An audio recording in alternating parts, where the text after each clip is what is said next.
Melinda, you've lost your edge. That's what my husband Ryan said to me in late fall 2022. So I retired both of my podcasts that I started in 2019 and created the You Have the Power To podcast. This podcast was created to shift my energy and give you the power to shift yours. It combines my vast experience in the 3D and beyond as an intuitive channel, certified life and business coach, mentor, consultant, business owner with my husband Ryan, a high 7D practitioner, human design coach, and writer. My intention is that you feel inspired and motivated to believe in yourself and take action today on something in your life and or business that moves the needle towards manifesting your goals and dreams. Now let's do this. Hi everyone, and welcome to this week's You Have the Power To podcast. Thank you so much for joining me. I hope you listened to last week's podcast, Money Part 1, and then also, if you haven't already, checked out my YouTube video that went out last week. I'm wearing an orange top, and I talk about investing, and specifically investing in coaching programs or something that could be relatable in terms of investing, the reasons why you invest.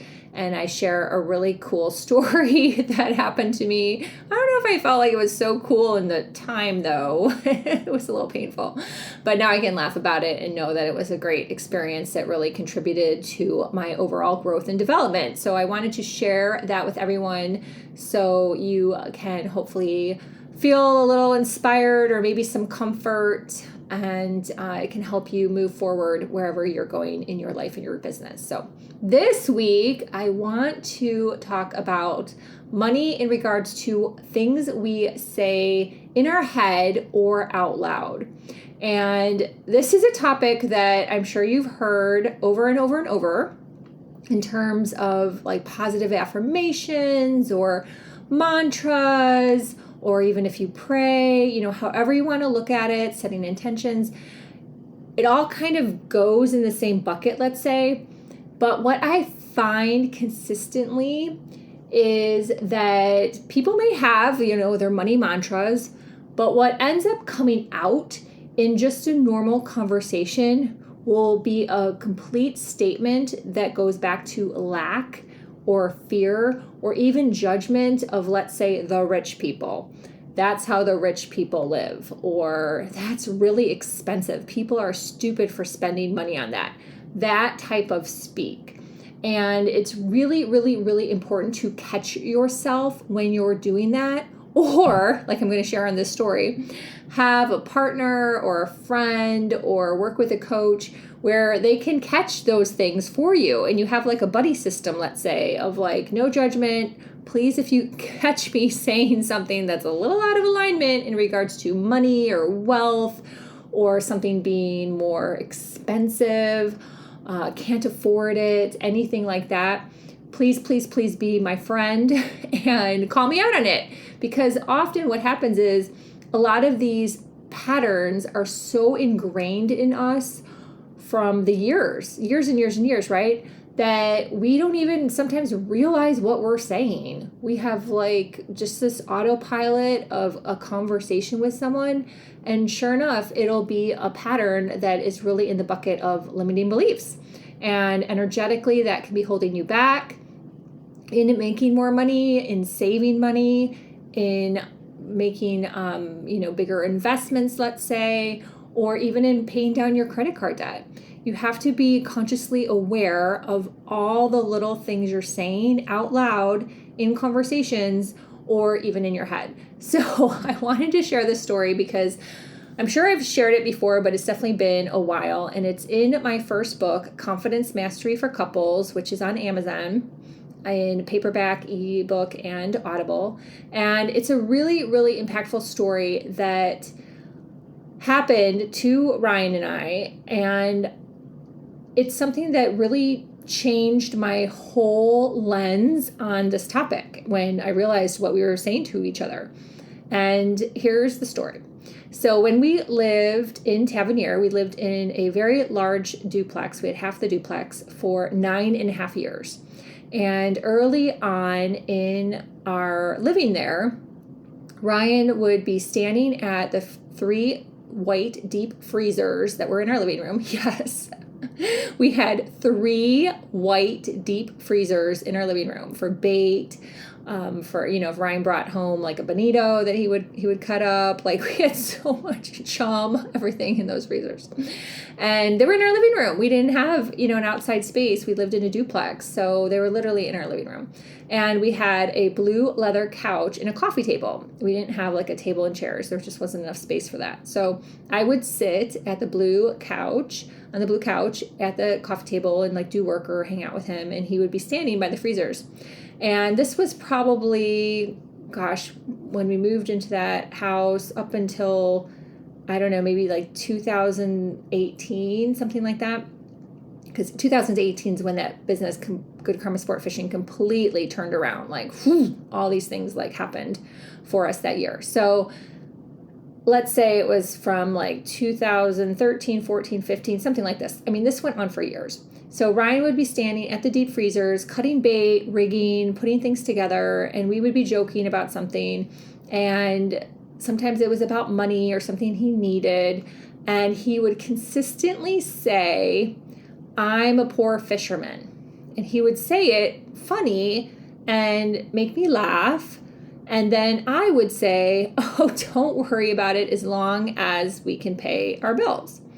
And we would joke, and it was like a joking conversation because I never wanted him to feel bad. The business was still really new. Figuring things out was very costly, and running a charter business is very costly. So it was like a double whammy. Like, it is an extremely costly business. There's a ton of overhead. And then when you're new, you're figuring out the equipment, you're figuring out things with the boat. We did so many upgrades to the boat to get it to where it was like a fishing machine instead of like a leisure boat. And, we just had a lot of expenses. We had another boat we bought. We were doing jimmy jigs. So we had a lot. Anyhow, so I was constantly like saying that so he wouldn't feel bad. It's all came from a good place. But every month, we never got out of the red in Good Karma Sport Fishing. We would either be just a little under, where I would then pick up the tab with my sales business money, or we would just be flat. We could never like get into the black with Good Karma Sport Fishing. It was always just this like live and die, paycheck to paycheck type of vibe with the business. So one morning when he was saying this, and then I said it back to him like, "Oh, honey, it's okay." All of a sudden I caught myself like out of the blue. My intuition kicked in and I was like, "Oh my God, we are joking in this fashion that energetically is a limiting belief about money and about our earning potential and about this business." And I just like stopped like dead in my tracks. And Ryan went, "Oh my gosh." So immediately we started shifting what we would say. Now, first of all, we just stopped saying that in general, but we started shifting to having just more speak about making money and keeping money and investing and spending wisely. Ryan was doing a great job after that point in time of really fine-tuning the things he needed. Like I said, it was a learning experience, what hooks work best, what line, what rods, what reels, what bait, like all this stuff. It's such a learning. And it varies by species and time of the year. So it's huge.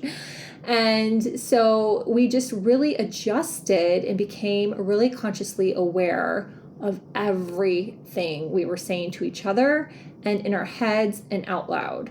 And really just held each other accountable. And once in a while, like something still will slip out. Like he had something about a month ago where he basically said that, and I'm paraphrasing because it was just like what did you just say? He basically said he was like waiting for August for something, like in terms of promoting. And I was like, why would you wait for August? That's like silly.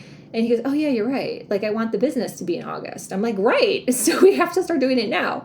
So just the fact that we catch each other as a team and really hold each other accountable to keeping like our railroad tracks straight in regards to what we say out loud to the universe in our heads is just crucial. It's been transformational in our business and something we both take very seriously.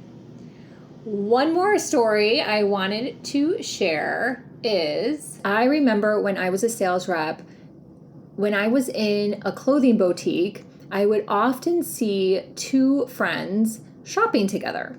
And what would continually happen, believe it or not, I was really amazed at how often this would happen, would be one friend would be picking out some clothes. She may be trying them on or not. And she would ask her friend, what do you think of these outfits? Like, what do you think of this dress? What do you think of this top? And the friend would, I swear, 9 times out of 10, say something that was not in alignment with encouraging the person to purchase the item. So for example, they may say, well, don't you ever use something like that in your closet? Or do you really need that? Where are you going to wear it? Different snarky comments like that. It was so incredible. And I would stand there as a sales rep because I had to, work with my client. So often I would be just kind of in the shop for a little bit and really noticing what customers were saying to each other. And I was blown away. I was like, wow, either that woman, the other friend, has so much envy and like a competitive type thing with her friend buying something that she's not supportive. Or the other woman, the one that's asking, like, why are you asking? Like, aren't you like confident? Like, don't you know, like, I love this and I just feel like buying it. It's going to make me happy. I look amazing. And this is the conversations that you have to really be aware of. Like when you're shopping with your friend, and if you're doing that, if you're asking for permission in a way or justification for your purchase, why are you doing that? And if you're the friend and the other friend asks you and you say something that's more derogatory, why are you doing that? So I just want to share some awareness around that because I had seen it so often and it was truly, truly mind-blowing. And sometimes I feel like they don't even know, like they didn't know that they were doing it to each other. I truly believe they didn't. And it was more of the energy of the conversation and really understanding like why are they doing that? Like why is the one lacking confidence and conviction in her purchasing decisions, and why is the other one trying to make her feel small about them and doubt herself and even create some type of sense of lack around her financial situation? So these are just conversations that are so crucial to really understanding, your energetics around money, your money mindset. And I know the money mindset especially is very, very overused, and no one really gives concrete context around it so you can truly nip the bud and work on those things. And that is something I help my clients with. I help you see the patterns. I help you really understand like what is holding you back. And so you can really, really bust through and move forward. So if you're interested in working with me, my website is melindavanfleet.com. I've got some changes coming up. I'm just not ready to announce yet. I've had like a crazy week, an amazing week, lots of breakthroughs with my clients and lots of different workshops. And it's just been really awesome. So I'm doing some retooling. So just keep in touch. If you want to be on my email list, you can email me at melinda@melindavanfleet.com. My Instagram is Melinda_Vanfleet. I'm also on LinkedIn and Facebook, and I'm going to be focusing some more on LinkedIn. So if you wish to connect with me there, if we're not already connected, please do. Until next week, you have the power to be consciously aware of your money mindset. Thank you so much for listening. I appreciate you, and I hope you have a great week ahead. Thanks for listening.